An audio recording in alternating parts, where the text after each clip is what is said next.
বছর খানেক আগেও সাকিবের এমন পরিণতির কথা ভাবেননি খোদ নিন্দুকেরাও। তবে সময়ের পরিক্রমায় সেটাই এখন বাস্তবতা। সব হারানো সাকিব এখন নিজের বোলিং অ্যাকশন নিয়েই আছেন ধোঁয়াশায়।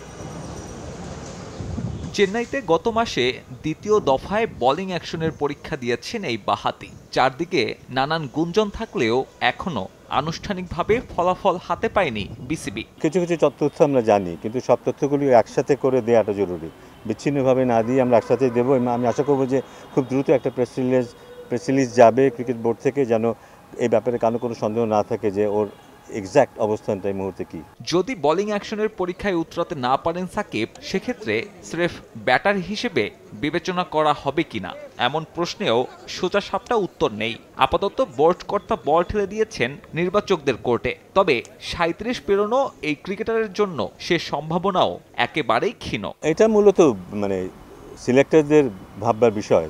তারা এটা দেখবেন। এই ব্যাপারে তাদের যদি কোনো প্রশ্ন থাকে তারা বোর্ডের সাথে আলোচনা করতে পারেন, বাট এটা মূলত সিলেক্টরদের বিষয় হবে এবং তারাই এই সিদ্ধান্তটা নেবেন। অবশ্য বোলিং অ্যাকশন পরীক্ষায় পাশ করলেও নিশ্চয়তা নেই চ্যাম্পিয়ন্স ট্রফির স্কোয়াডে থাকার। সাবেক সংসদ সদস্যের ব্যাপারে সরকার অনাপত্তিপত্র দেবে কিনা তা এখনও জানেন না বোর্ড পরিচালক নাজমুল আবেদিন ফাহিম। গভর্নমেন্ট ক্লিয়ারেন্সের ব্যাপারটা আমি 100% শিওর না, বাট হয়তো প্রেসিডেন্টের সাথে আলাপ হতে পারে, বাট যদি হয়ে থাকে দ্যাটস গুড। চ্যাম্পিয়ন্স ট্রফির প্রাথমিক স্কোয়াড জমা দেওয়ার ডেডলাইন আগামী 12ই জানুয়ারি। যদিও দলে পরিবর্তন আনার সুযোগ থাকছে এরপরেও, তা করা যাবে আগামী 12 ফেব্রুয়ারি পর্যন্ত।